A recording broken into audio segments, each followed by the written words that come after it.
This is A View from the Bunker. Now, here's Derek Gilbert. One of my favorite scenes in the Lord of the Rings movies is when Galadriel and Gandalf are attacked by the ghosts of the Witch Kings, and they are aided by Saruman and Elrond. Elrond, played by the wonderful Hugo Weaving, who utters the immortal line as he puts his sword through one of the spirits, "You should have stayed dead." What happens when the dead don't stay that way? That will be the subject of our discussion on this month's Iron and Myth Roundtable. Do the human dead actually hang around Earth waiting to complete unfinished business, or are we just misinterpreting what we are told? Is the culture around us passing along myths and legends from the pagans of long ago?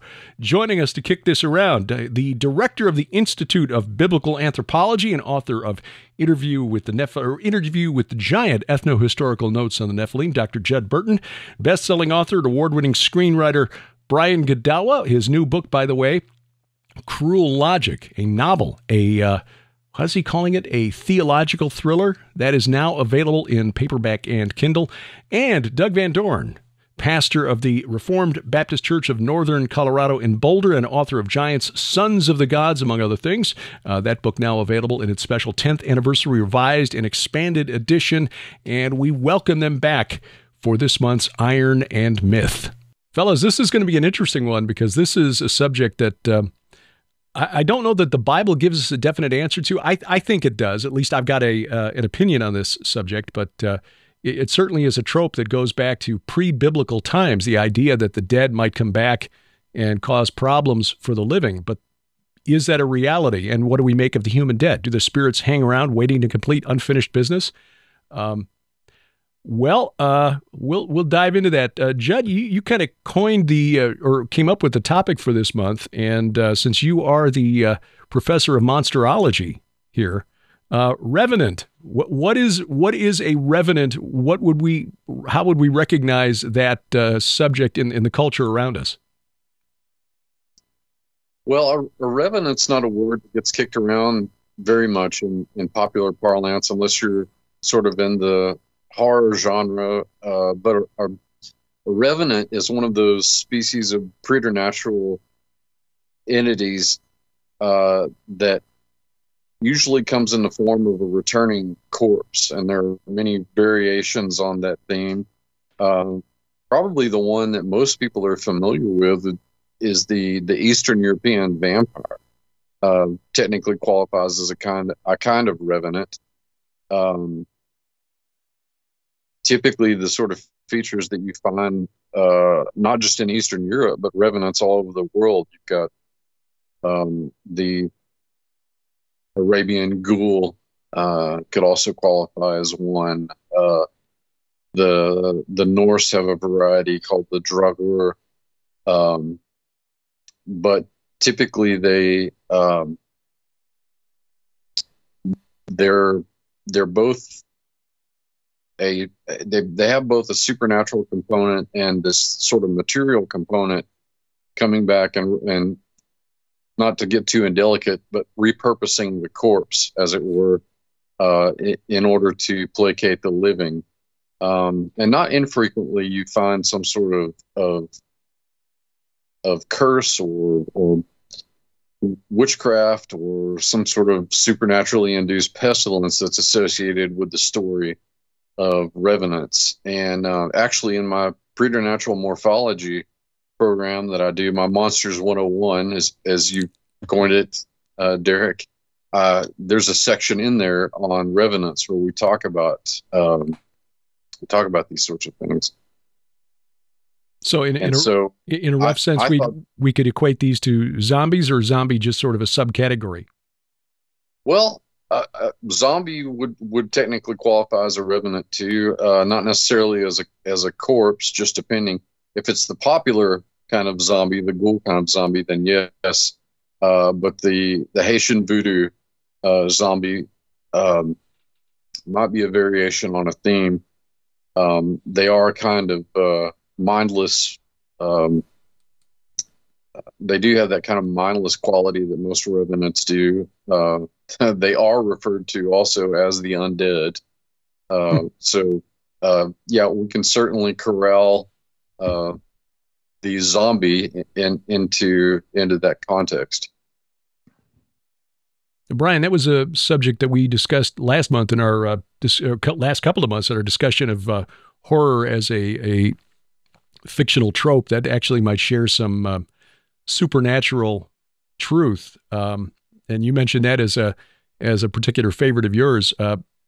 How do we? What biblical support, if any, do we derive for the idea that the dead might return? Well, I don't know of any biblical support for it, but it makes great movies. This week I watched a movie that I'd seen before, but it's on Netflix again. It's a foreign film called Don't Kill Me. I recommend it, and it's about this girl who comes back. But it's a unique twist on. It's not just classic zombie stuff, but it's got a unique twist and angle to it. But yeah. So I mean, I would say that whatever discussion we have, like, I of course come from it as an expert storyteller, so that's how I see it, as well as ghosts and the purpose of the storytelling as storytelling. But in terms of biblically, I really do think we should at least clarify the biblical parameters are that the dead do not come back to life, and unless except by the power of God, and that the whole point of Jesus's resurrection is precisely that. Although there were others who throughout history who were risen from the dead, Elijah, Elijah the prophet had done so, and Jesus had raised some people from the dead. But that the concept is that no one ever escapes Sheol. That was the concept in the Old Testament, was that no human could escape Sheol, and I do think it's relevant for our purposes, or for our understanding as Christians, that as Hebrews says, the dividing line of Christ's definition of the Son of God was that he rose from the dead. And so I do think it's important that we understand that, whatever the discussion is, though obviously the notion of zombies is not quite the same. I get that. But I always sort of think that context, first, because specifically Gen Z kids, actually, I've heard some of them, I've seen some of them on social media. They actually believe that it's zombies can be real. Like, they talk about zombie apocalypse because, in other words, they've watched so many movies and so much television, and they no longer have a concept of reality and fantasy anymore. Mm-hmm. They're easily, their imaginations are wrapped up with reality, and they can't distinguish the two. And so I think that's the danger of that. There are young people today that think it's possible, that think zombies are possible, The government's certainly not helping with FEMA putting out things like, Guide to Surviving the Zombie Apocalypse. Yeah. And I mean, I know there are drugs that, do weird things to your body. I don't know what that drug is. They call it the zombie drug, right? So, but I'm just talking in terms of what we know, basically how we, that's how I come at it first, but having said that, as we've mentioned before, the Bible uses zombies in many places. God uses zombies as a metaphor, eating the flesh as a metaphor, at least, certainly, you know what I mean, for spiritual evil and such, Doug, as a pastor, that's a subject that's got to come up, maybe not zombies specifically, but issues of life and death, certainly in the context of your pastoral duties. And certainly while we were in Israel this spring, a couple of those megalithic sites that we visited, Gilgal, Rephaim in particular, according to Dr. Mike Freakman, devoted to making contact with the spirits in the netherworld, perhaps not human, but at least in the context of the cult of the ancestor, the ancestral dead, and the idea that the dead, the human dead, were never really gone in a spiritual sense. They were just in a different form. This is something that people I would imagine, in your congregation over the years that they've had to wrestle with. How do you address it, and where do you go in the Bible for support? Yeah, it's a lot like a demon possession question. You get that all the time. Can Christians be possessed? I just had somebody ask me that question today. I get that one a lot, and this is the other side of it, the ghost question, really. So, I first started thinking about this with a blog series that Dr. Heiser put out many years ago called something like "Parsing the Dead" or something like that. And I think you can still probably go and read it on his blog. And he kind of takes the human dead and separates them off from the non-human dead.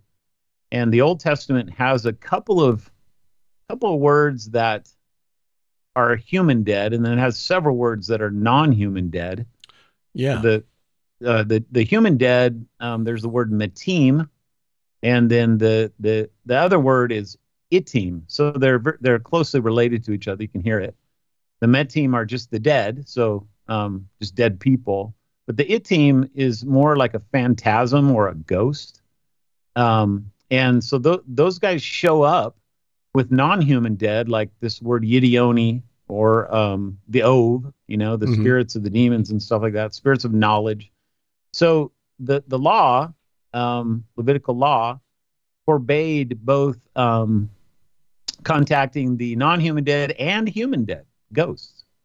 So when you get you get to a story like Saul, who wants to talk to Samuel, and then he actually calls him up, and there's this big debate of, was it really Samuel or was it like a deceiving demon or whatever. I take the view that it was actually Samuel. That's why he was so shocked, like he's actually here, and then Samuel gives him this prophecy that he's going to die, and so then it comes true. It's hard for me to imagine the demon would be able to do that. Even if God gave him permission, it just doesn't make a lot of sense. And everything in that story seems to be that it is Samuel. And so, but what is there? What is it? He's not described as a ghost. He's described as an Elohim. But, so I would say that would be an example of something that you could say that on very rare occasion, I don't even know that Saul thought that this was possible, but it happened, So it's like he's shocked that Samuel actually showed up. So he does show up, and then so you can go to a passage like that, and probably the other one is really the resurrection itself. And there's a really interesting article out there that this woman named Deborah Thompson Prince wrote. It's called "The Ghost of Jesus." Luke 24 in the light of ancient narratives of post-mortem apparitions. And she basically says that, she takes 4 ideas of dead humans or afterlife humans, I guess you want to say. She has ghosts and she has heroes. So these are, the heroes of old, men of renown, whatever. And those certainly have human overlap. Then you have revenants that we've been started talking about. Then you have translated immortals like Enoch or Elijah. And she looks at the resurrection and she goes, what Luke is doing here is completely unique in the history of literature, because it has overlaps with all those things. So like with a revenant is dead, but then it returns from the grave, and that Jesus has both of those, but revenants don't disappear. But Jesus disappeared. They're not taken up into heaven like a translated immortal. And so she says that there's overlaps of the resurrection with all these stories, but the resurrection is unique in that it combines them all in a way that has never happened before. So, that's kind of more of a comparative sort of a thing that help people see that, he's playing off this idea. Jesus walking in the water, they think they see a ghost as well there. So that's another one. But again, he's not a ghost, but they have this in the background of their mind that there are ghosts, and boy, he's walking out on the water right now. And then, of course, Jesus has to prove to them that that's not what he is. But nevertheless, these ideas are in their head, and I think that the New Testament is certainly playing off that. So the idea of the Ov is really interesting. I wrote quite a bit about that in the book, The Second Coming of Saturn, because there was a Hittitologist named Harry Hoffner who more than 50 years ago wrote a study on that word Ov, and determined that, first of all, it means, contrary to the way it's translated in the Bible, our English Bibles usually translate that word as medium. and he translates it as owner of a ritual pit, the necromantic ritual pit that she used to summon the spirit of Samuel. And as you can see, when Samuel arrives in 1 Samuel 28, he says to Saul, "Why have you disturbed me by bringing me up?" And archaeologists have traced this practice back to at least 3500 BC among the Hurrian people. So, and that the origin of the word, according to Hofner, was not not derived from the Sumerian Abzu, which is what most historians would think, assuming that the Sumerians were the first civilization to have writing and that everything derived from southeast Iraq. But actually, it was the other way around. That the Sumerian word Abzu, from which we get abyss, came from the Hurrians, and the Hebrew word Ov also comes from the Hurrian word Abi, which is etymologically linked to the Hebrew word Avi, meaning the fathers, as in the those who've gone before. But this idea that existence didn't end with the grave seems to be very old. I mean, in the Sumerian myth of Inanna's descent, or no, I take it back. In the Gilgamesh epic, she basically goes to the sky god Anu and says, "I want you to release the bull of heaven to punish Gilgamesh because he turned me down. And if you don't, I'll throw open the gates of the underworld and let the dead come out so that they will overwhelm and, they will consume the living." So that almost seems to be like the first account of zombies going back, 5,000 years to ancient Sumer? Judd, Derek, I haven't articulated this in a paper yet, but I did take some notes a while back on this about some of the words used for revenant and vampire. And a lot of them contain, especially coming from the Transcaucasus into Turkey, Eastern Europe, a lot of those words like upir and upiri have that initial vowel, but instead of a V or a P sound or a B sound, they have a P sound, which are all related consonants. Right. You can kind of see the trajectory of that idea, that cognate in those words, as they go from the northern reaches of the Proto-Semitic world and the southern reaches of the Indo-European heartland. So here again, it's that same sort of linguistic explosion, sort of throwing all of its linguistic parts all over the ancient Near East. So in the same way that the Semitic word Rephaim can be traced back to the Transcaucasus region, just as the Eurasian words, as you wrote in your paper, like Rex and Royal and Regal and so forth, you're basically suggesting that there may be a similar point of origin for the word behind Wampir. Yes, because so many of those, that word vampire is very, it's very iconic, and that's the term that we usually associate with that kind of a creature. But the Slavic words in particular, and even some of the Turkish words, have that initial consonant, PBB sound within it. They begin with that. So it looks like they're right now it's just a working hypothesis. But just in terms of historical linguistics, it does make sense. It is starting to make sense that may be the case. In the sense that the vampire is an undead creature like the zombie that has to consume the living to sustain itself. You were dealing with sort of a related concept. Mm-hmm. Huh. Pretty much so. That is very interesting. Just not to find a point on it for viewers or listeners, that region between the Black Sea and the Caspian Sea, the Caucasus, is the region below the mountains of Ararat, where the Ark of Noah came to rest. And that was also the origin point of the Hurrians, who brought this concept of digging a ritual pit to summon the spirits from the netherworld for consultation or supplication or what have you. Well, because it looks like the language families and the peoples that spoke them, peoples like the Hurrians went one way, and the people that would become the Slavs went another way, whereas the Hurrians sort of went south and to the southwest.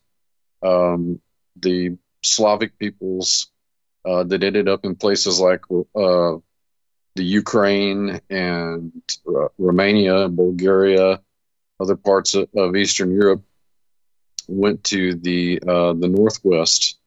But those ideas, those cognates, are pretty, I think demonstrably pretty clearly well preserved in that grouping of words. In ancient Sumer, there was this idea that you had to appease the dead through a monthly ritual called kispum. It was an Amorite word.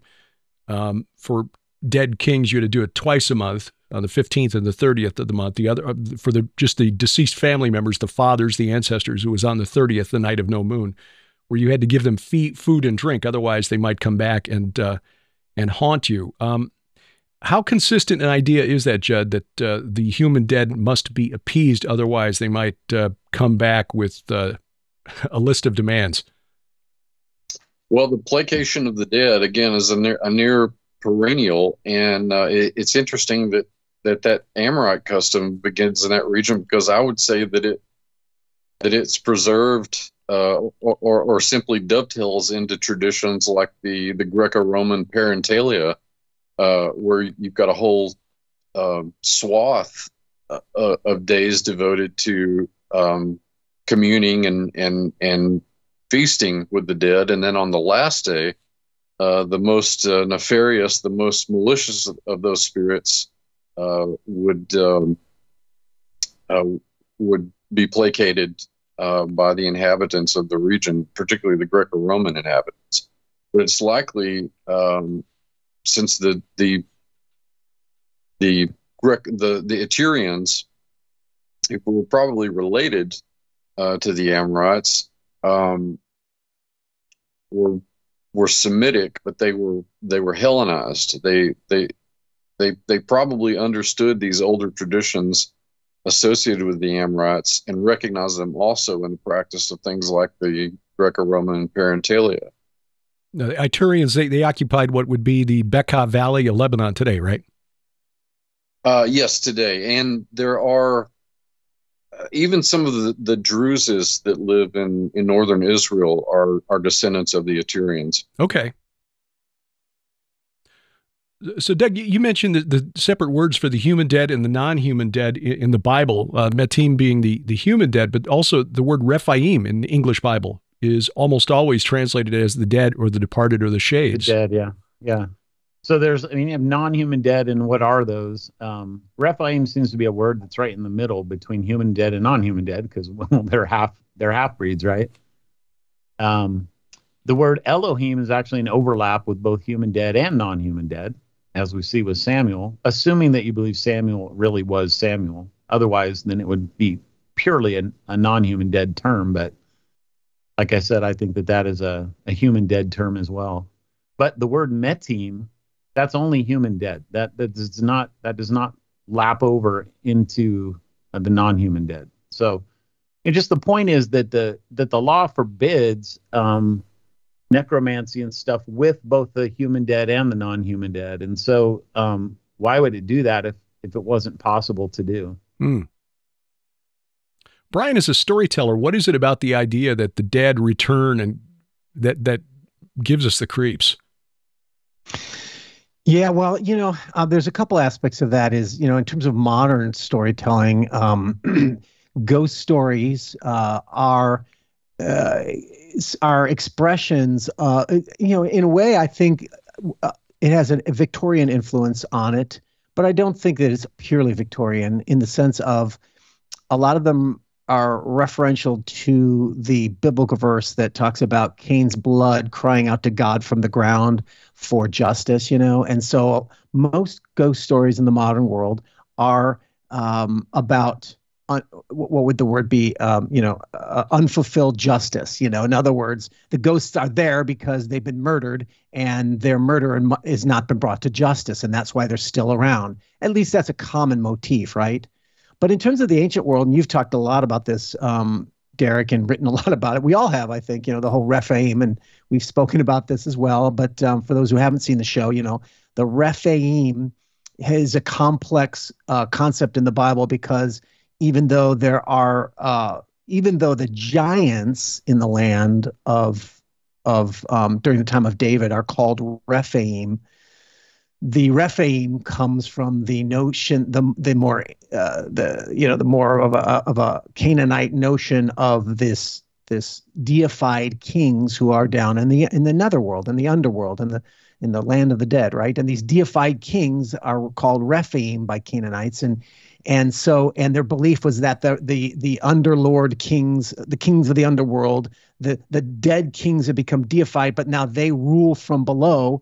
And so, therefore, when a new king would come come into power, they would do the ritual, the pit that you mentioned, to get the approval of the dead Rephaim kings. That was sort of their concept.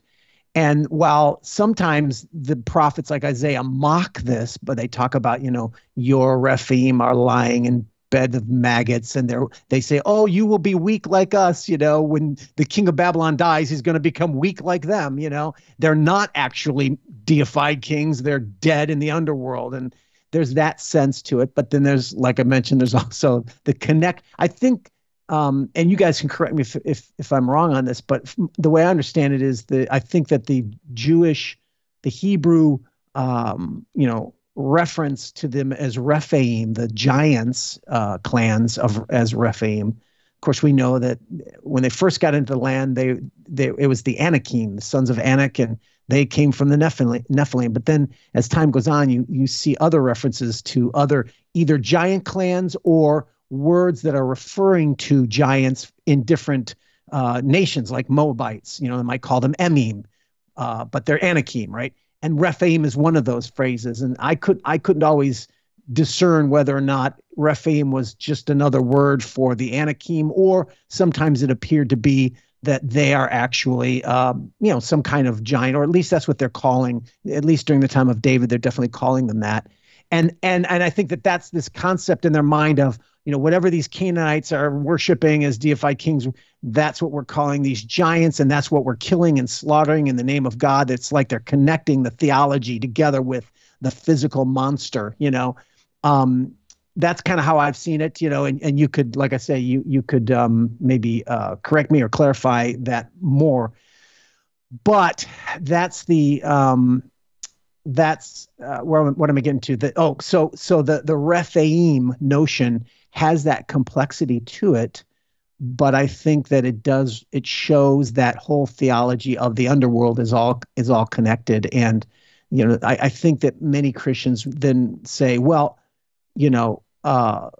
like Doug, you said, if the command wouldn't be there, if it couldn't be done, but I remember when I was not as studied in this material, the example of calling up Samuel was sort of like when I didn't understand Hades or Sheol, right? It was, and you don't have an understanding of the underworld theology that's rooted in a lot of the Old Testament concepts.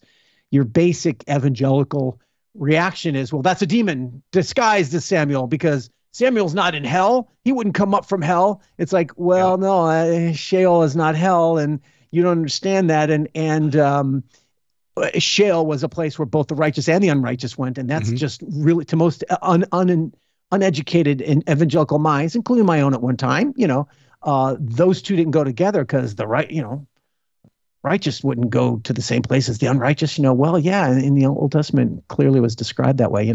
So there's all these little different components that cause us to react and reinterpret instances like the Samuel instance as, it colors how we interpret it, right? But then as we did study, as I studied the material like you guys did, I too came to the conclusion. I was like, no, the context clearly seems to be that it really is Samuel, but this notion of talking to the dead,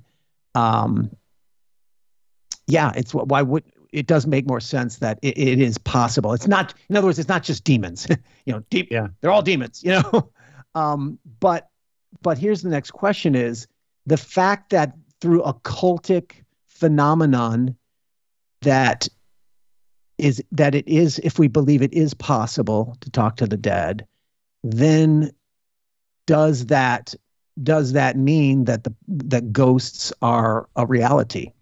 It's not a question I've personally saw for myself. And I do think that with the New Testament, the New Covenant and the arrival of the New Covenant, I believe there are some things that happen with Hades and such that make things different now, but I haven't worked it all out myself.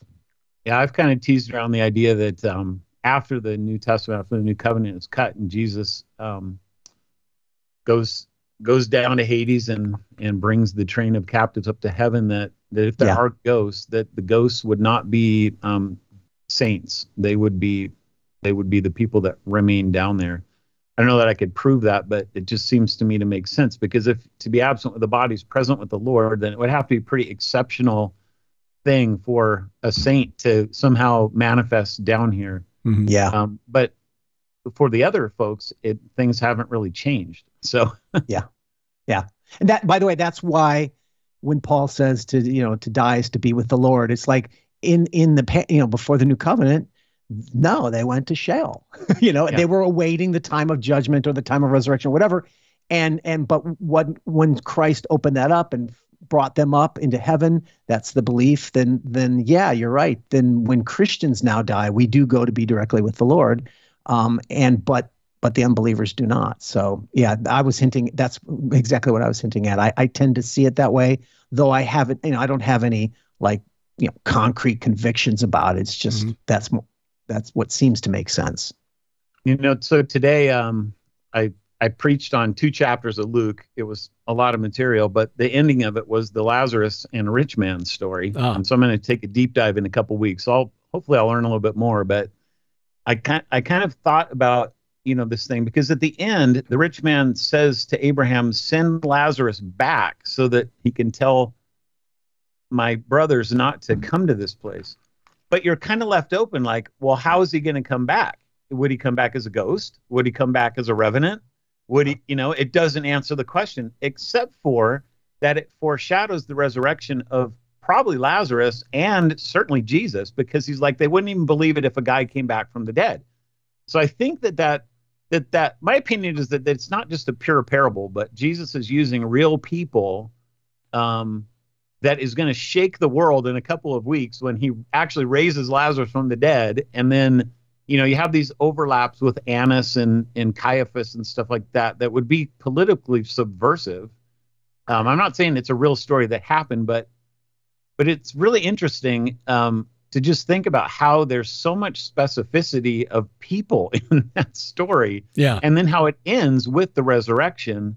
Because I think it touches right on this whole subject that we're talking about. And I think it also moves us into the New Covenant and the difference, because now this is going to be about resurrection. So I don't know. It does beg the question, why didn't Jesus just say, well, once upon a time there was a guy, instead of naming him, Lazarus, just happening to be the guy, the most famous case of resurrection short of Jesus himself. So that does kind of beg that question. Yeah. I'll come back, man. Sorry. That's all right. I do agree that the Bible seems clear that it was Samuel in 1 Samuel 28. It seems like, being the word of God, if this was a demon deceiving, that we would have been told.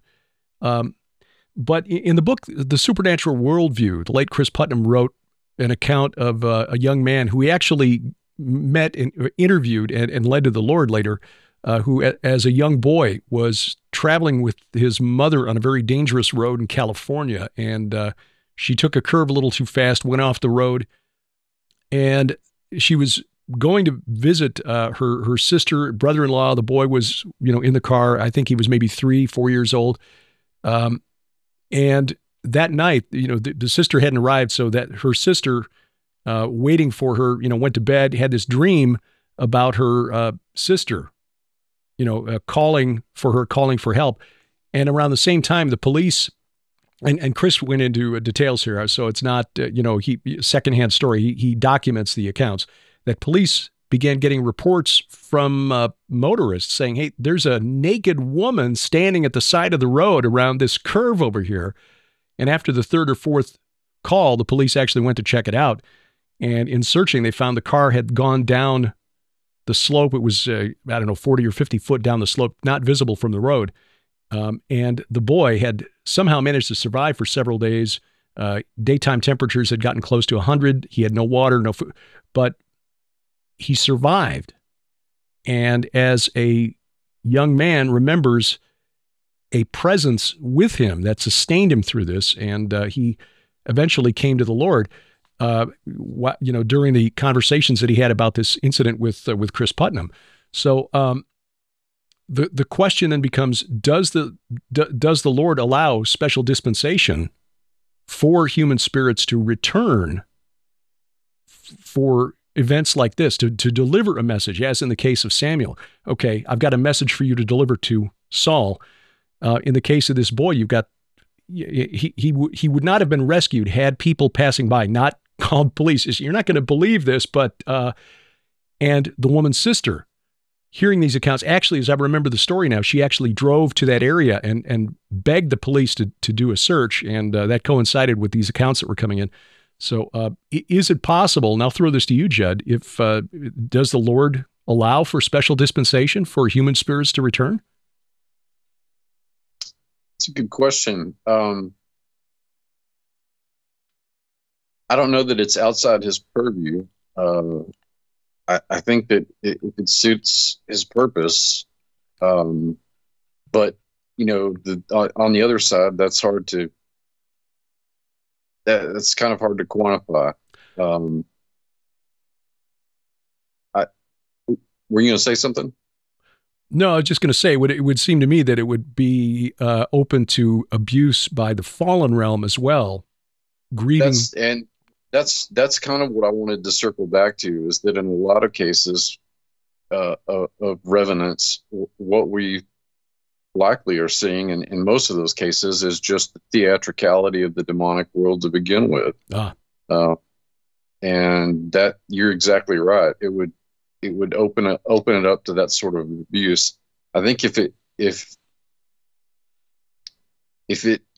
were to be used, if God did choose to do that, it would be such a stark example that there would be no question that it was anything but that.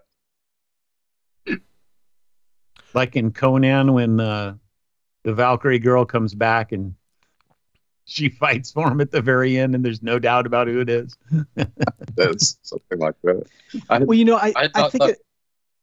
I think another Christian assumption that, again, this comes from my background, so I know that there are Christians out there and the way they think, and that is there is this sort of common assumption that those who don't know about Hades, they think Hades is hell. That a common Christian thing is when you die, you either go to heaven or hell. That's it. So it's like to even suggest that this dead person can come back. They're either in heaven or hell. You can't say that they come back, and that places you perilously close to the Roman Catholic doctrine of purgatory. That there's, and the truth is that, I mean, if you're gonna understand Hades, then you do have to wrestle with, then is there a purgatory? That's a different issue, though. I don't think it's the same thing, and I don't think it's connected necessarily. But so once you understand that, well, no, Hades is not hell, and so therefore, it's certainly more possible than the typical evangelical Christian might think. At least it's possible. That's the way I see it. One of the other things that I find really interesting, especially as we've done some study on this over the last year, is the location of Jesus' ministry and what that area was known for. The Upper Galilee, we talked about this a couple of months ago, the Upper Galilee and Bashan, which was literally believed to be the entrance to the netherworld from the time, at least the time of Abraham, if not earlier, down to the time of Jesus and probably beyond. It's pretty clear from Second Temple Jewish literature that there was something supernaturally powerful about that region. Not only does the book of First Enoch make special mention of the waters of Dan and Mount Hermon as the site of the Watchers' rebellion, but the Testament of Levi, he gets a revelation on Mount Hermon. And there are a number of references to Hermon and Bashan in the Old Testament, and every single one is, when you understand how that region was viewed in the ancient world, is really significant. But Doug, you made a really interesting observation a couple of months ago about the Greek word eremos in the Greek, which, forgive my pronunciation, but that's the word usually translated wilderness in the New Testament. And when Jesus went out into the wilderness, he was tempted in the wilderness. He took people to a desolate place in the wilderness, near Bethsaida for the feeding of the 5,000. Even in the book of Revelation, John is taken into the wilderness, and it carried me away in the spirit into a wilderness, and I saw a woman sitting on a scarlet beast that was full of blasphemous names. So the beast is in a wilderness. Is there an etymological connection between that Greek word eremon or eremos and hermon? And in a broader sense, that whole region. Judd, you did your dissertation on the dig there at the base of Mount Hermon. I mean, are we just? Am I getting way off base here, or is there somehow a connection between the mission of Jesus and this essentially being a war against the dead? No, I don't think it's off base to say that at all. And Doug and I have talked a number of times about that very word, eremos or eremon. It's, as I've said on any number of occasions, the orientalizing the influence of Levantine culture on the Aegean world is pretty well established. I think that by the time we get to Jesus and the disciples at Caesarea Philippi, the gloss, the most immediate face of that pagan underworld is Greco-Roman. And so that's sort of the lens that we're looking at a lot of that stuff too. But as all of us have researched, and any number of our colleagues have pointed out, this is, at that time, that was merely the contemporary face of something that was much older. And in recent work that I've done on Peneus, the fact that, or the notion, the theory that I'm working off of is that the arrival and tenure of Jesus and the disciples at Caesarea Philippi took place during the Parentalia. The sort of zenith of that would have been the Lupercalia. Mm-hmm. But it was this almost 10-day festival that was devoted to placating the dead. And so there, you have to know something about the history, the sacred geography of the region in order to pick up on that. But I think that that's a pretty clear topographic element of the battlefield map that is drawn out in the New Testament during this sort of supernatural conflict. So yeah, the way that you couched it in those terms, Jesus against the dead, this specific kind of dead, I think is very apropos. Well, Doug, that almost relates to your sermon that you preached in the Gospel of Luke some weeks back on the feeding of the 5,000, feasting on Leviathan. This is almost a reversal then of the fear that the revenant would come back and feast on the flesh of the living to sustain itself. Jesus basically flipping that on its head, not only there, but then at the Last Supper in the upper room. So, my flesh, my blood, new covenant, you guys are going to live forever, as opposed to the rituals that have been performed for thousands of years in the ancient Near East to appease the dead and keep them, the living serving the dead, to keep them alive in the afterlife and to keep them at bay. Jesus saying, essentially, no, we don't do that. I'm reversing it. Here's my flesh and my blood, and through me, you will live forever.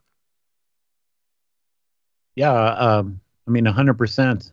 When you brought up the beast earlier in Revelation, I think that probably Revelation 13, I did a search a long time ago on my Logos for all the commentaries to see if the word Revenant appeared anywhere. It really only came up one time, and it was in Revelation 13. And I think it was Moffat's old commentary, and he talked about how the beast is a kind of a revenant So I thought that's pretty interesting that he would make that kind of a connection with the beast. And here you are talking about it in the wilderness. So it's kind of, the ideas are certainly circulating around. Huh. That is. Yeah. And I was going to say, and Second Temple literature is where a lot of these ideas have been developed. The eating of the, feasting on the bodies of Leviathan and Behemoth and such, and so that by the time in the New Testament you get some of that in there as well.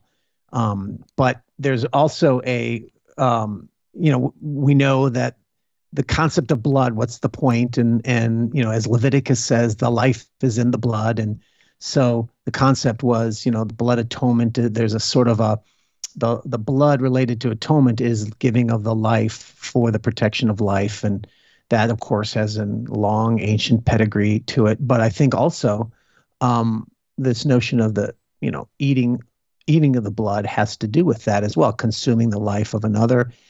There's a passage in the life of Adam and Eve, which is a Second Temple literature that I used as the basis for my novel Enoch, where I have Cain as a vampire, and he has a wolf with him because there's a couple passages. One is the Genesis Rabbah 22:12 talks about the sign that's on Cain was actually a domesticated wolf protecting him, and that might have some lycanthropic connections. But I also drew from the life of Adam and Eve in chapter 2, where it reads, this is really interesting. After these things, Adam and Eve were together, and when they were lying down to sleep, Eve said to her Lord Adam, "My Lord, I saw in a dream this night the blood of my son, called Abel, being thrust into the mouth of Cain, his brother, and he drank it mercilessly. He begged him to allow him a little, and he did not listen to him, but then swallowed all of it, and it did not stay in his stomach, but came out of his mouth," and it's like, God said to Michael, the archangel, "Say to Adam, the mystery which you know, do not report to your son Cain, for he is a son of wrath." So there's this notion of course, that was a dream that Eve supposedly has in this text, but again, it takes that notion considerably farther than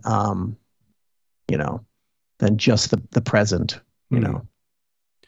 So this concept of the Revenant goes back much farther than the biblical era, as we mentioned. It shows up in Sumerian legend and probably well before the invention of writing. Yeah, Judd, would a mummy be a revenant? In a way, but a mummy is I suppose again a variation on a theme. A mummy would be kind of a revenant. Now, a returning mummy to the world. Yeah, that's what I mean. Yeah, I like the Mummy movie. Sorry, I should have made that clear. But yeah, that's what I meant. And Brian can certainly give us some storyteller input on that side of it there. But yeah, and the whole purpose of the mummy, of course, and I'm probably preaching to the choir here, but the purpose of the mummy, as it were, was to ensure the immortality of the person that was being mummified, with the understanding that this would be used in the afterlife. But in a way, a mummy is kind of a revenant. Yeah, the Egyptians had this strange sort of interesting theory that the physical, they did try to make the body last forever, whatever, because they felt that the spirit body going into the afterworld was connected to that physical body in some way. And so that's why they needed to stay alive, so that the spirit body, because if the physical body died, then the disconnect would happen to the spirit body, and then they would dissolve or disappear or something, And so, yeah, it's kind of an interesting connection going on there. I have a question for you guys. I think a lot of people would be interested in this. I've talked to lots of folks about, it just kind of comes up, about hauntings in houses and in buildings and stuff like that. And I think a lot of people kind of get confused about the difference between a ghost haunting and a demon haunting. And so what would be the difference? So my opinion is that ghost hauntings are more like just have friends who talk about it as almost like echoes of time or something like that. I don't know how else to describe it, time displacement or something strange like that, where there's not really anything sinister. It's just you hear steps or you see a body and it goes into the floorboard or something like that. Whereas a demon seems to be like actually present in the place doing mischief. So what do you have thoughts about that? Well, I think that's a delineation that some ghost hunters would probably make. That some, not all, I would probably say the minority of them would probably make that distinction. But there's something in the literature that they produce called residual haunting, which is like it's something that they report on battlefields. Mm-hmm. Almost as if it's like a movie screen that's replaying, events that have transpired in time. And whereas the Christian demonologist would divide pretty sharply what ghost hunters might identify as a poltergeist in a house, something that's actively, often menacingly present at a certain location because of some sort of horrific event or trauma that's happened in that location. Or ritual. I mean, those could be different, right? I mean, somebody burns in a house or something versus there's some sort of an occult cannibalistic thing in the basement or something. Those could be different, but. My thought was that is that there really is no difference between a haunting and types of hauntings. There may be some that are less menacing than others, but unless the spirit has a special dispensation to come back, I don't think human spirits have the freedom to do that unless God is granting permission. Now, I could be wrong because I don't profess to be an expert on that. One thing that I do find really bizarre is the idea of spiritual attachments to objects.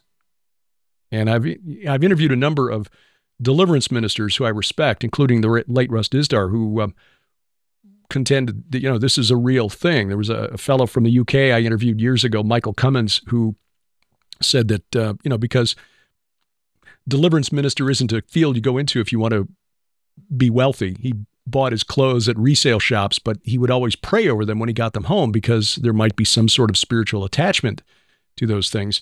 And years ago, I had just interviewed Russ Dizdar about the subject and how he would have to be very careful about accepting gifts from people because sometimes they were coming from people who wished him harm and had done some sort of ritual or whatever over the item that they were giving him. And then we got a padded envelope in the mail, like a day or so after I talked to Russ and talked about this subject, which was very new to me at the time. And, so it was top of mind, very fresh. And inside this padded envelope that came from California, address I didn't recognize, none of my relatives or anything, was this little device. And so I'm wondering, okay, what do I make of this? Do I pray over this? What is this? Why did this come in the mail? And then our daughter calls me, said, "Happy Father's Day, Dad. Did you get my Cthulhu keychain?" I mean, the thing was knitted by somebody. Keychain. Yeah, it's a little knit item and, sort of a Lovecraftian thing. And Nicole thought it was hilarious. And so she sent it, but not knowing it was coming, I was, a little like, what do I do with this? But there are those who believe, and again, people who are more experienced in spiritual warfare, really on the front lines than me when it comes to dealing with spirits, who believe that this is a real thing.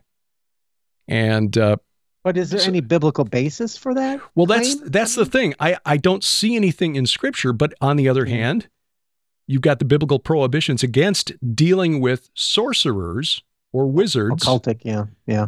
And getting involved in there's that one thing in Acts where only reason I remember this is because we have a mountain in Colorado where they did the same thing. It's called Mount of the Holy Cross. And back in the late 1800s, the first guy that took a picture of it takes this picture of this, and it looks just like a cross, and it's got this snowfield that looks like the Virgin Mary kneeling before it. And so it became this whole superstitious thing where they would take these people would take objects up to the top of the mountain in order to be healed for far away. And there's something that's similar to that in Acts. And that would be the kind of the Christian version of what you're talking here, would be like an inversion of that, where they're actually haunting the object or whatever. But so, I mean, that's the only thing I can think of biblically that would have an attachment of objects to some sort of spiritual thing. Okay, well then let's put it in reverse. Is there any biblical, basis for claiming that that's not the case? I don't know. Well, there's no biblical justification for things like holy relics. So, yeah, that's a really good point. Maybe we need to do a program on sorcery and witchcraft. Now, not a subject I'm expert on, and maybe that's one that we would have to do some study on before we'd feel competent to tackle it. But that kind of delves into another area. But spiritually speaking, the spirits of the dead, can they come back and haunt us? I don't think so. Not without special dispensation from God. And if they are coming back and tormenting us, I think they're coming from the other side. I think they are the spirits of the giants destroyed in the flood, who, according to Enoch, and certainly it was the belief of the early church, were condemned to wander the earth until the final judgment. So if there are any spirits that are interacting with us today, other than those who might have a special message for us, and I think the proof is in whether that message is, what comes of the message, like in the case recounted by Chris Putnam in the Supernatural Worldview, this young man who was saved and is now openly professing the gospel of Jesus Christ. I could say, okay, I can see that being, his mother being allowed perhaps to come back down and get help for her infant son. Yeah, but to be fair, you can. Someone might say, no, it was just an angel, and however the angel chooses to reveal themselves is their choice. Naked angel, I don't know, but whatever, That could be too. I could. I'm not saying this is what I would think, but I'm just trying to see it from another viewpoint, and right. Yeah. So, but again, though, it's like, well, you're saying a special dispensation, okay, but where does it say that it doesn't happen in the scriptures? Where does it say, if we believe that there's Sheol or Hades, right? And it's not directly to hell, so it's not like they're in hell being punished yet. And we have examples such as Samuel, and then we have, if we assume Doug's approach, which is the command means that it's possible, then why would there need to be a dispensation? I'm not sure. I don't know. Yeah, there are a number of verses, and I don't have them in hand here. I'm searching real quickly because I know Sharon and I wrote about this in I'm not Veneration. Speaking from. I have probably the least amount of study here, so I'm offering the kind of questions that I'm sure other people are thinking as well, because I haven't studied it as well. So feel free. I'm literally asking. I'm not challenged. Right. No. And that's why I wanted to dig this up real quick, just so I wasn't trying to do this from memory or based on what I think I know, which is usually less of than or more than it really than what I really do. Job 7 verse 9 is the cloud fades and vanishes, so he who goes down to Sheol does not come up. Job 17:16, will it go down to the bars of Sheol? Shall we descend together into the dust? Isaiah 38:10, I said, in the middle of my days I must depart. I am consigned to the gates of Sheol for the rest of my years. But then in 1 Samuel 2:6, you see the Lord kills and brings to life. He brings down to Sheol and raises up. And of course, in Job 19, the famous verse, for I know that my Redeemer lives, and at the last he will stand upon the earth, and after my skin has been thus destroyed, yet in my flesh I shall see God, whom I shall see for myself. So I don't know. There seems to be a number of verses where we got bars and gates that keep the dead from returning. Sure. Now that's okay. That's a good one, because that's what I actually was thinking of when I was referring to resurrection. Mm-hmm. But is that different than the spirit? Can't we say that? Yeah, I mean, no one's, except for God himself, raising someone from the dead. Nobody's going to come back, but that's the body. Does that mean, but at the same time, he's saying, don't talk to the dead as if you can. So isn't that a different sort of coming back? I don't know. But is the command against talking to the dead because you've got two different kinds of dead, and the kind that answer are the inhuman dead? I don't know how to put this into words because draw a picture. No, just thought. You don't want to see me draw a picture. And my second born kid, you would want to see her draw, but you don't want to see me draw anything. I mean, I'm just sitting here thinking about a classic ghost story where a guy will walk into the room at 12 o'clock at night, probably more like 3. No, it wouldn't be 3 o'clock. That would be demonic. 12 o'clock at night. And he walks through the hallway, goes down the hallway, opens the door, goes to the base floor. And then he comes in the next night, does the exact same. There's no interaction going on. Yeah. It's not talking to anybody. It's not doing anything. It's like it's just there. And so it's this weird kind of between thing of it's here, but it's not here.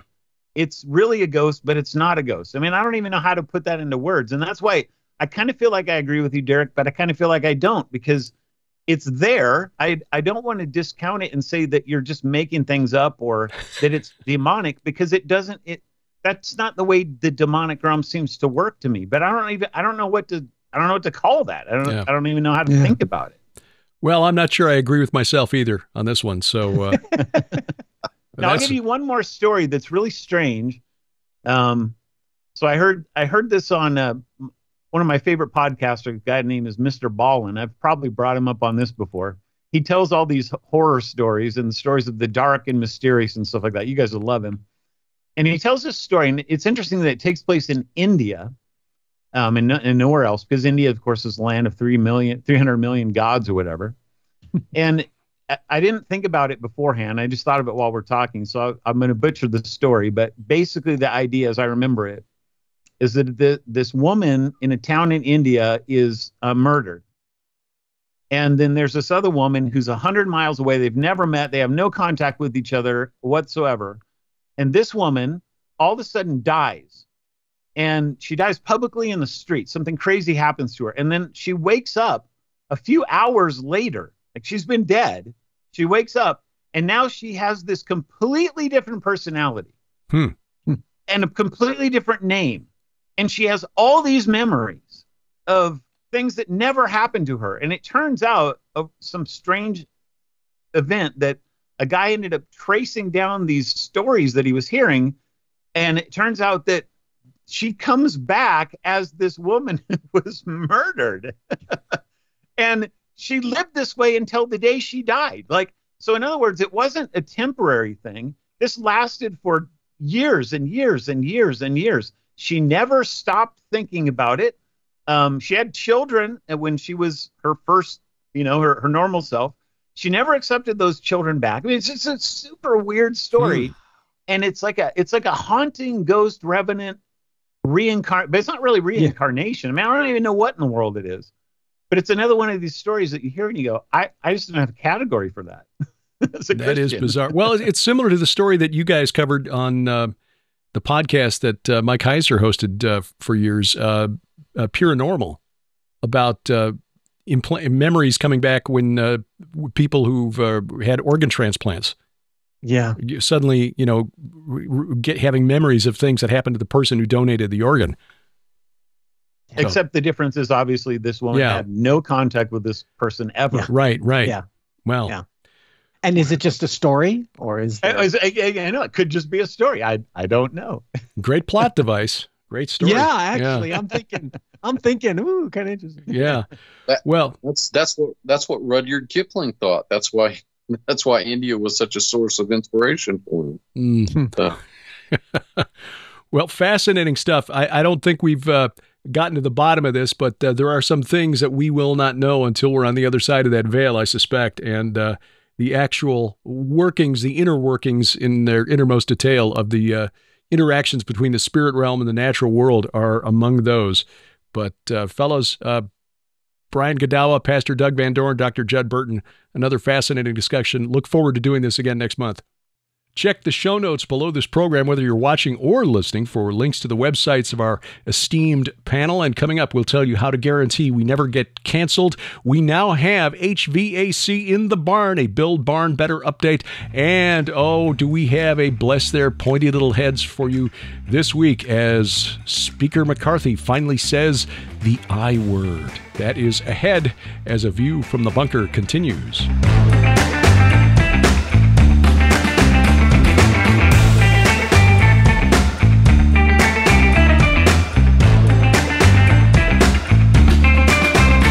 Everyone learns differently, and that's why we write fiction. It is. I find that some people love to read nonfiction, but there's something about fiction that psychologists say breaks that fourth wall. You no longer doubt what you're reading. You get so engrossed in the story that you learn. You can learn propaganda or you can learn God's truth. Absolutely. So, yes, we write nonfiction books, but we are also using the gift of storytelling to try to teach spiritual warfare and spiritual truths. And during the months of August and September, we're offering all 10 of our novels at 20% off. All 10 at 20% off? That's crazy. That's right. That is really, really a good deal. And now's the time if you want to buy gifts for birthdays or Christmas or whatever gift-giving season it is. It could even be Mother's Day next year. This is the time to save 20% on all of our fiction. And Derek's fiction is really, really good if you've never read it. And Sharon's Red Wing Saga. 8 novels so far. She's hard at work on number 9. If you want to get engrossed in characters who are really grappling with the supernatural and trying to make sense of that world while teaching the divine counsel concepts that we try to communicate here, get involved in the Red Wing Saga. Again, all 8 of those novels, plus my 2 novels, The God Conspiracy and Iron Dragons, 20% off now only at our online store. That's gilberthouse.org/store. It's a quick update on our Build Barn Better project. As you can see over my shoulder there behind me, we now have HVAC. That is a mini split installed today by Heller Heat and Air from Aurora, Missouri. Fellows came out there and did a good job, and we now have a climate-controlled space in which to work. And believe me, folks have already pointed out the irony of using a company named Heller to put in the heating and cooling system here. But Jeff Heller, his wife Teresa, their company, they've been handling our HVAC at our house for the last 8 years. We've been very impressed with their work, and so we're blessed to be able to give the job to a local company, local contractor, and have that work done by folks that we know and that we trust. So the next step is to take the wall panels that will give the barn a distressed look. Our contractor, Christ Powered Construction, will be hanging those as time allows here over the next few weeks, and then we will begin in earnest moving our equipment out here and beginning to work in this new space. It's all part of our Build Barn Better project. You have made it possible, and we thank you for that.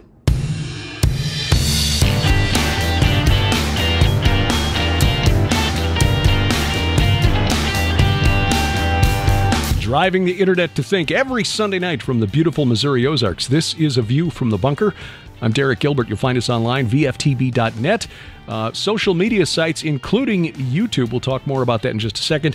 GilbertHouse.org, DerekPGilbert.com. Social media, Twitter, @ViewFromBunker or @DerekGilbert. The Threads address also @Derek just kind of sitting on that one so no one else gets it. Truth Social, Gab Me, We Get Her, @DerekPGilbert, and on YouTube. @Gilbert House, @Gilbert House. Subscribe, share that with your friends, and then please guarantee that we never get canceled by downloading our free app. This gets all of our content right from us to you. We will not be canceled from our app. It also has added features like an audio Bible with multiple translations in it, calendar of our upcoming events, calendar of our upcoming Bible studies, which we roll out every Sunday, the Gilbert House Fellowship. And it also has a blog feature where we release articles every Wednesday, excerpted from our various books, kind of going through and sharing our somewhat unique understanding of the War of Gog and Magog right now, if I remember where we're at in the cycle. Anyway, it's all there on the app, available for iOS, Android, and Amazon Kindle Fire. phones and tablets, and we have links at gilberthouse.org/app. You can also find a link at vftb.net. Well, this week, House Speaker Kevin McCarthy finally announced an impeachment inquiry into President Joe Biden. He was reading between the lines of some of the political machinations going on inside the House of Representatives. Speaker McCarthy kind of pushed into this by some of the more idealistic members of the Republican caucus, perhaps. But there is certainly a lot of evidence there that warrants investigation. This is really interesting because McCarthy announced it earlier this week, and he skipped a formal vote in the House, which, of course, prompted Democrats to complain. But as McCarthy noted, this follows the precedent of his predecessor, Nancy Pelosi, who not only launched an inquiry to impeach Donald Trump over his phone call to Ukraine President Volodymyr Zelensky, she had a snap impeachment the second time, where they didn't even do any investigation. This followed the January 6th, 2020 riots, January 6th, 2021 riots, yeah, at the Capitol building, and Speaker Pelosi just basically said, we're going to vote to impeach him, which they did, and of course, it didn't go anywhere in the Senate. That one was really a waste of time and a real damaging precedent to our form of republic, if you want my honest opinion. There are some, for example, Georgetown law professor Jonathan Turley, who writes columns for several different media outlets. He's frequently a guest on Fox News and other outlets. He testified to Congress in Trump's impeachment trial. He has actually said, he's not a conservative, he's not a Republican, but he is an honest man. And he said that, look, Democrats had some grounds for investigating what Trump had done, but the snap impeachment is just a horrible precedent, because now it basically means that anytime you get a president of one party and a majority in the House of Representatives of the other party, that president is likely to be impeached.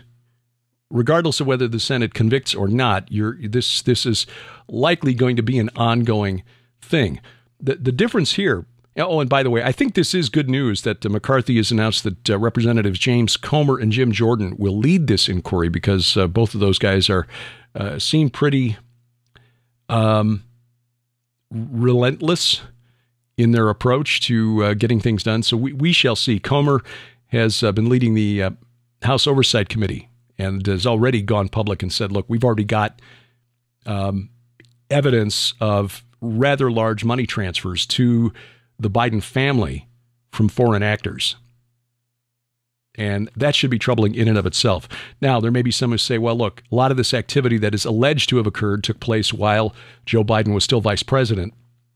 Again, we point back to the precedent sent by Nancy Pelosi of impeaching Donald Trump after Joe Biden had already been inaugurated. I mean, by then, what was the point? He's not the president anymore. What's the point? The point is to try to damage Donald Trump as a person so badly that he could never, ever again return to the White House. We'll see what happens in the 2024 presidential election. Anyway, the response to the corporate media was somewhat predictable to the news of McCarthy's announcement this week, basically saying, look, he made this announcement even though there is no evidence of wrongdoing. No evidence, says Associated Press, says CNN. Really? Except for the testimony of the IRS whistleblowers, bank records and statements, Treasury Department memos about concerns over potential money laundering, statements from the Ukrainian prosecutor who was fired at the insistence of Joe Biden, even though the State Department, Treasury Department, and the White House under Barack Obama had said that, Victor Shokin is fine. He's doing a good job of cleaning up corruption. Biden, on his own initiative, threatened to hold up $1 billion loan guarantee if Victor Shokin wasn't fired, and then bragged about it publicly. Shokin, of course, was investigating Burisma, the natural gas company that was paying Hunter Biden and his buddy, Devin Archer, $83,333 per month to do what? Well, give them access to then Vice President Joe Biden. And this is also according to the testimony of corporate executives from Burisma now. So there is that evidence. And oh, yes, since Joe Biden became president, we've got the sale of oil from the Strategic Petroleum Reserve to a Chinese company linked to Hunter Biden. So there's all that. Then, of course, there's the Hunter Biden laptop from hell and all the evidence contained therein. Again, Jonathan Turley, law professor at Georgetown University, has pointed to all of this. He basically said, look, the White House brought this on itself. Biden brought this on himself. Merrick Garland has brought this on Joe Biden by not appointing a special prosecutor or special counsel to investigate this prior to this point. Because as this evidence has come out, as the Hunter Biden laptop was validated, it's like, oh, yeah, it turns out this really was real. And that, oh, yeah, this public letter signed by 51 former intelligence operatives, which we now know was coordinated by the current Secretary of State, Antony Blinken, who was working as a campaign official at the time for Joe Biden. Blinken basically reached out to his contacts in the intelligence community, had them put together a phony letter characterizing the Hunter Biden laptop story as Russian disinfo, which turns out not to have been true. They knew it wasn't true. They lied. If this had been investigated somehow to this point by somebody, you wouldn't have had the growing groundswell of support amongst Republicans in the House to investigate this through a congressional committee. And now Congress can use its powers to subpoena witnesses and investigate exactly how deep this rot goes. Will Joe Biden be removed from office? No, he will not, because the Republicans in the Senate aren't going to get enough Democrats to vote with them to convict. And frankly, there are Republicans in the Senate like John Cornyn of Texas, Marco Rubio of Florida, who've already said this is a waste of time. Yeah, maybe. If you're looking at it in terms of the only acceptable outcome is removing Joe Biden from office. But I think the fact that the American public has a right to know whether this kind of corruption is actually going on at the highest levels of our government. No, I think Congress is fulfilling its constitutional responsibilities here. What was really even more disturbing, though, than the response, the predictable response of CNN and Associated Press, like that scene from, what was the movie? Was it Animal House? The character played by Kevin Bacon, who's saying, all is well, as people are running, in panic down the streets as things are exploding around them.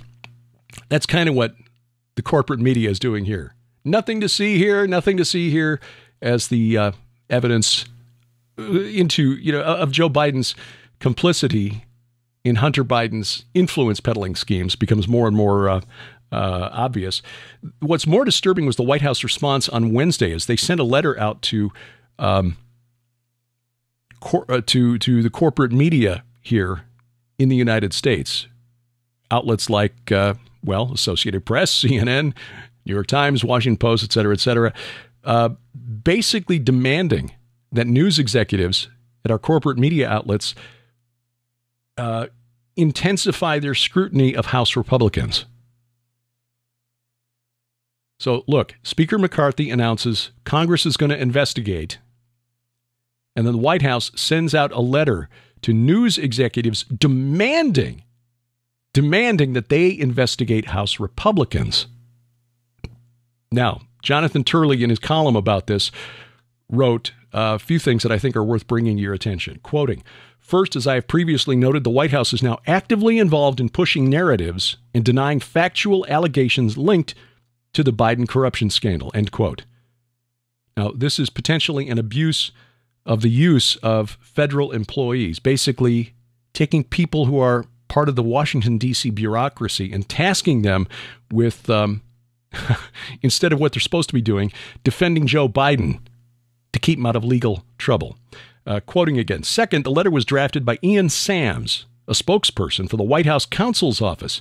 So White House lawyers, not Joe Biden's personal attorneys, mind you, White House lawyers, supposed to be about the business of the country, not defending Joe Biden, the person. White House lawyers are now enlisting the media in a counter-media campaign against impeachment. The letter removes any pretense of separation between the Biden personal legal team and the White House counsel's office. Third, the letter calls for the media to actively support the White House account. In other words, media should decline to give equal attention to allegations against the Bidens and instead tell the public what the truth is, end quote. In other words, they're demanding that news outlets not say, Republicans allege that, blah, blah, blah. The White House says, blah, blah, blah, or President Biden's attorneys say, blah, blah, blah. They're demanding that the Republican allegations be deleted from any news coverage of this investigation or any future impeachment proceedings that may come from the investigation. The White House demanding that the media essentially act as its ministry of truth. But of course, as Turley notes in his column, that's exactly what the media here in the United States has been doing for Joe Biden ever since he took office. Also this week, we learned that Hunter Biden is suing a former Trump White House aide for publishing the contents of the laptop from hell, which contains all sorts of evidence about the Bidens' activities. Not coincidental that this was announced right after Kevin McCarthy announced the impeachment inquiry. So, again, Biden will not be convicted by the Senate. The Republicans don't have the votes. Not all Republicans are on board with this anyway. But to the corporate media, which is pretending and has pretended since October of 2020 that none of this evidence exists, we say, bless your pointy little heads.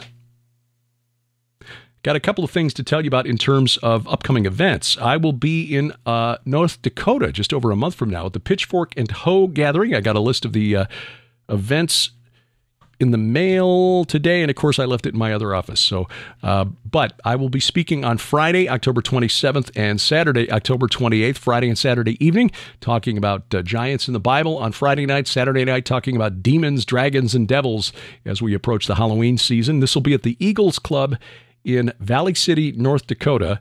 That's between Jamestown and Fargo, on just off the interstate there. If you want to find more information about it, you can find it at our website, vftb.net, gilberthouse.org. Actually, that's the place to go for all of our upcoming events. It's also on the calendar on our app, the Gilbert House app. You can also look for the Pitchfork and Hoe Facebook page. The Pitchfork and Hoe Gathering Facebook page will have all of the information, and we hope we see you there. There will be a fall virtual conference coming from Skywatch TV. I'm told that now that will launch in November, so we'll get details to you on that in the weeks ahead. And next spring, Timothy Alberino, our special guest, as we return to the Holy Land. We will be in Israel March 31st through April 9th of 2024 with an optional 3-day extension to Jordan. Hope you'll join us there. This will be a fantastic tour like no other that goes through Israel, as thanks to our good friend Aaron Lipkin and Lipkin Tours, we go places most tours do not. Megalithic sites, archaeological sites, and of course, all of the places you want to see, like Jerusalem, the Sea of Galilee, the Jordan River, Masada, and over on the east side of the Jordan River, Mount Nebo, where Moses got his only look at the Holy Land, the Red Desert of Wadi Rum, Petra, which is more significant both historically, spiritually, and in the future, prophetically, than we've been taught. More information online and a place to reserve your spot on our 2024 Gilbert House Ministries Tour of Israel at gilbertsinisrael.com, gilbertsinisrael.com. Thank you for taking time out of your schedule to watch or listen to this program, wherever that may be.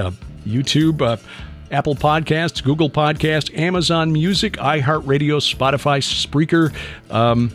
Well, I was going to say Stitcher, but I believe that is now part of Spotify, if I'm not mistaken. So anyway, wherever fine podcasts are sold, that's where you'll find us. Our announcer is the inimitable DC Good, and A View from the Bunker is a production of Gilbert House Ministries, released under Creative Commons Attribution, Non-Commercial, No Derivatives 4.0 International License. We wrestle not against flesh and blood. I'm Derek Gilbert, and this is A View from the Bunker.